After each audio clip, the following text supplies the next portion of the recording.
이제 11월 중반이 지나가고 이제 학교도 한 학기가 끝나갑니다. 곧 이제 졸업반에 있는 학생들이 졸업을 하게 되죠. 이 졸업반에 있는 학생들을 상담하다 보면은 30%의 학생들은 현재 취업이 정해졌거나 아니면 적극적으로 취업 활동을 하는 학생들입니다. 그런데 50%의 학생들은 사실 취업을 하고 싶지만 막연하게 생각하고 있고 내가 어떤 일을 하고 이런 것들이 구체적으로 정해지지 않았습니다. 그렇다 보니까 취업 활동도 막연하게 이루어지고 있죠. 15%의 학생들은 아마 이렇게 경계에 있다고 본인들이 대답하지만 실제적으로 이 학생들도 취업 활동을 막연하게 생각하고 있죠. 그래서 막상 졸업을 거의 앞두고 있지만 우리 청년들은 어떻게 직장을 잡아야 될지를 대부분 헷갈려 하고 있습니다. 그러니까 막연하게 생각하는데 길은 안 보이고 그렇게 돼 있죠. 이런 현상이 왜 일어날까? 우리 젊은 세대들이, 우리 청년 세대들이 능력이 없는 건가? 아니면 우리 사회가 문제인가? 이것을 오늘 이야기해 보려고 합니다. 특성화고라고 했습니다. 예전에 저희들이 다닐 때는 이제 실업계고라고 그랬죠. 특성화고라는 것이 이제 이명박 정부 시절부터 생겨서 원래 실업계가 고등학교를 졸업하고 취직하는 거죠. 그런데 요즘 이 특성화고 또 저도 이제 전문대에서 출발한 학교에서 있죠. 물론 전공 심화 과정이라고 해서 4학년 학사 과정을 제가 주로 가르치긴 하지만 원래 전통은 전문대에서 시작을 했죠. 이렇게 특성화고나 전문대가 요즘 고민이 많습니다. 왜 고민이 많은지, 이게 이제 아까 얘기한 우리 학생들이 왜 졸업할 때가 됐는데 진로를 명확하게 설계하지 못할까? 이거하고 연관이 되어 있습니다. 특성화고 주변에 가보면요. 뭐 수도권이나 지방이나 비슷할 겁니다. 플랜카드가 걸려 있습니다. 졸업생이나 아니면 내년 2월 졸업 예정자 중에 이름 있는 대기업에 누가 취직했다. 근데 대개 한두 명에서 서너 명 올라가 있습니다. 저는 그걸 보고 무슨 생각이 드냐면은, 졸업생이 수백 명이 되는데 저렇게 서너 명 취직한 것 같고 플랜카드를 걸 정도면은 우리 교육이 지금 무엇을 지향하고 있는지 한참 의문이 되는 겁니다. 대학에 와서 제가 놀라운 것은요, 이 대학의 정책의 가장 큰 비중을 차지하는 것이 졸업생들의 취업률이라는 것입니다. 물론 교육부에서 대학을 학생들 취업률로 평가하기 때문에 대학들은 여기에 매달릴 수밖에 없죠. 그렇다 보니까 교수든 정책 담당자든 학생들을 어떻게 많이 취업을 시킬 것인가에 고민을 하고 있습니다. 그래서 취업률로 학교가 평가받기도 하죠. 제가 더 이해를 할 수 없었던 것은 마지막 졸업 학기에, 그러니까 이번 학기죠. 이번 학기에 졸업하는 학생들은 조기 취업을 하면은, 그러니까 4대 보험이 되는 증명할 수 있는, 4대 보험에 가입된 걸 증명할 수 있는 조기 취업을 하면은, 수강 신청을 하더라도 출석으로 인정하는 겁니다. 그리고, 별도의 과제를 통해서 학점을 부여받는 거죠. 그런데 취업을 안 하고 학교에 나오는 학생들은 열심히 공부해서 시험을 보고 학점을 받는데 이 학생들은 단순히 조기 취업을 했다고 해서 출석도 인정이 되고 학점도 받습니다. 수업은 1시간도 안 나왔는데 그래서 이런 제도가 왜 나왔나 이런 고민을 하게 됩니다.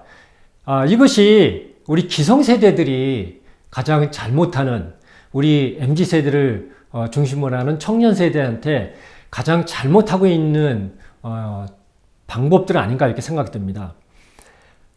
애초에 실업계고나 특성화고 그리고 전문대학이 생긴 것은 사실은 더 높은 학문의 길로 가는 학생들은 뭐 공부를 계속하지만 학문의 뜻이 없는 학생들은 전문적인 기술을 배워서 일종의 취업, 취업 교육이죠. 기술을 배워서 바로 현장에 가서 일하라고 생겼습니다.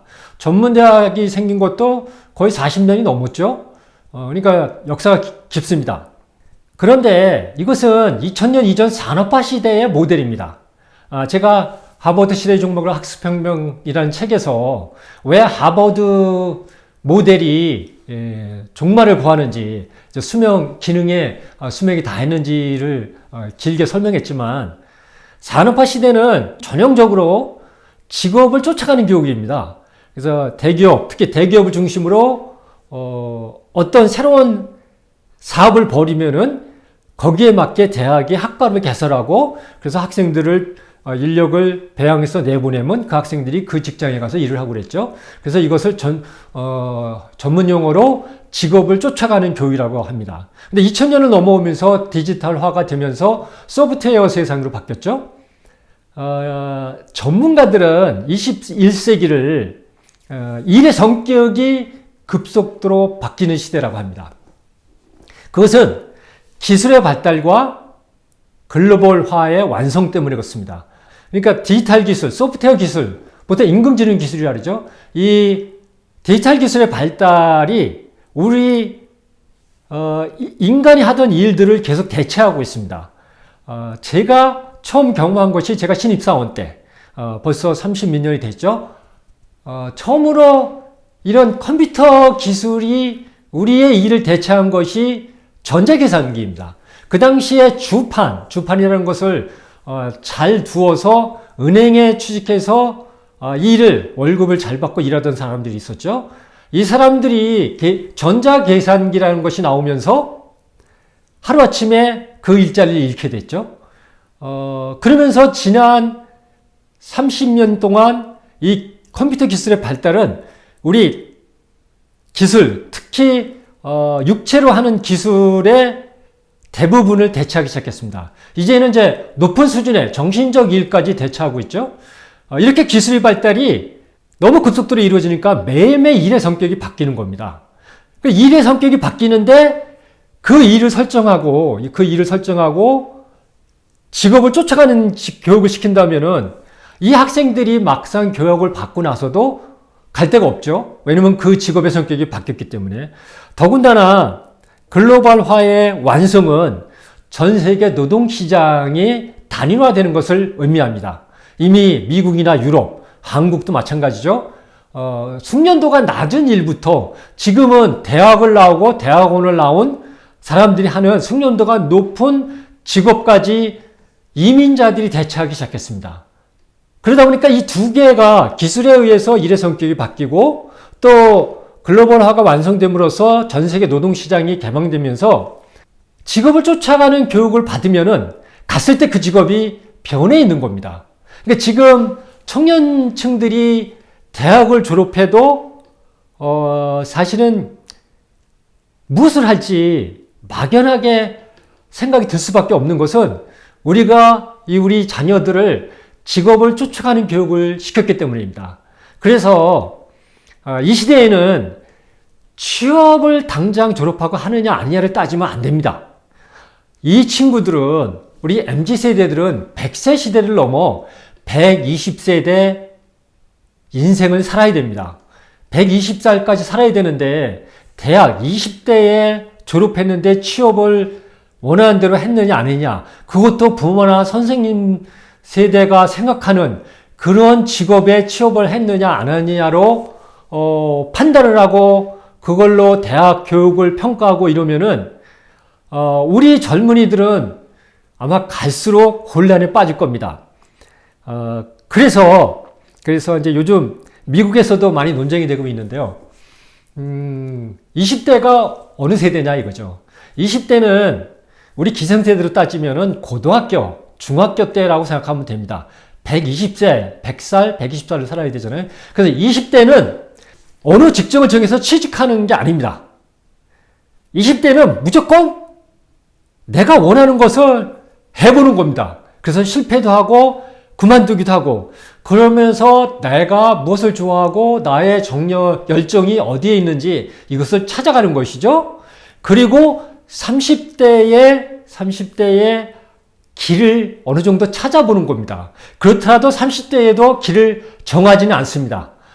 20대에는 무조건 내가 해가면서 열정과 내가 좋아하는 일을 찾는 과정이고요.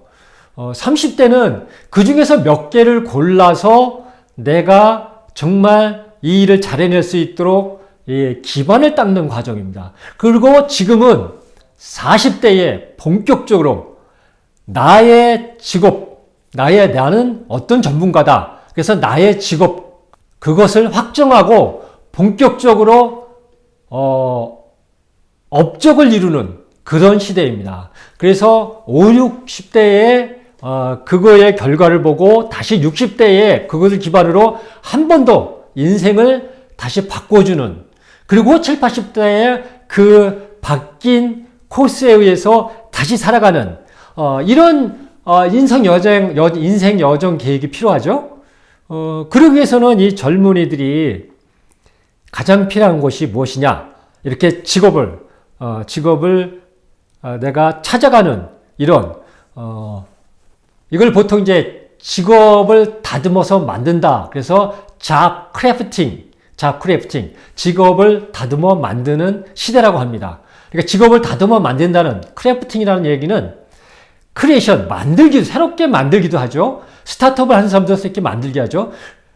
또한 그것뿐만 아니라 기존에 있는 일들을 다시 일의 성격을 바꿔서 우리 젊은 세대, MZ세대에 맞게 바꿔서 일을 하는 겁니다. 그래서 다듬어 만든다는 거죠. 이렇게 우리 젊은 세대들이 일을 다듬어 만드는 능력을 키우는데 첫 번째가 뭐냐면 자기 주도권입니다. 자기 주도권.